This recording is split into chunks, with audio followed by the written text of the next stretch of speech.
Pastor Jim Schibsted. I'd like to welcome you to Encouragement for Today.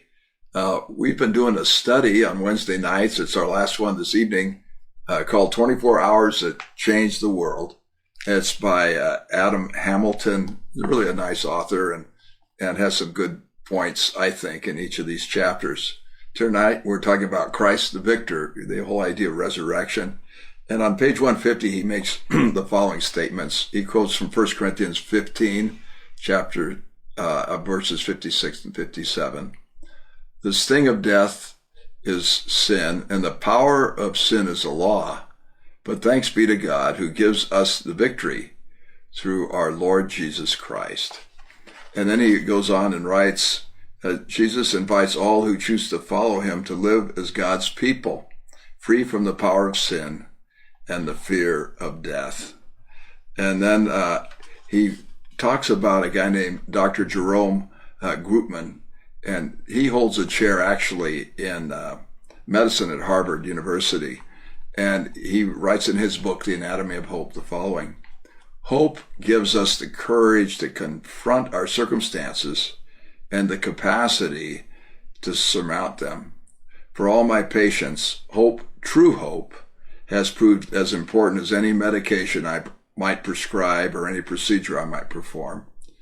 This is what the story of Jesus' suffering, death, and resurrection brings to us. But this whole idea of hope is so very important. And really, as we celebrate Easter and the resurrection of Christ, it's all about hope. Last Sunday, we have a lady in our church named Alpana, and her brother is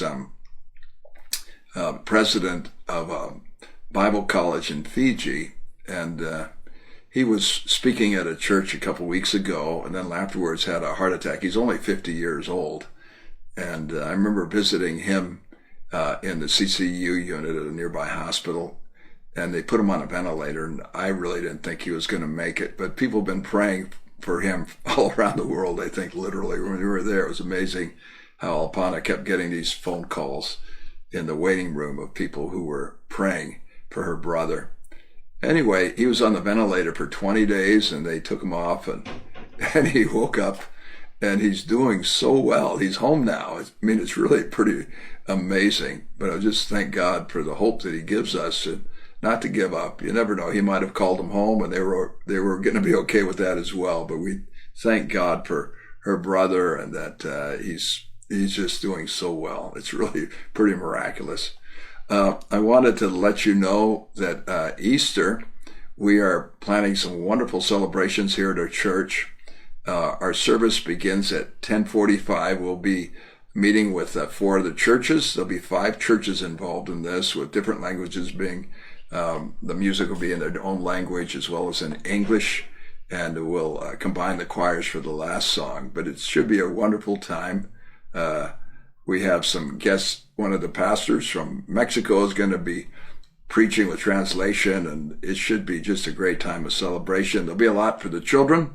We'll have the jumper and all those things, and Easter egg hunt, and all of that will be around. I think the breakfast is prior to the service. Emily, was it 9 o'clock? Not Emily here. 9:30. 9:30. She's recording this. So anyway, it'll be at 9:30, and free breakfast, but we're going to have homemade tamales. We're going to have ham sandwiches, all kinds of different things, but it'll be a wonderful breakfast. But I hope you can come and join us as we celebrate the resurrection of our Lord and the hope that he gives us. God bless you.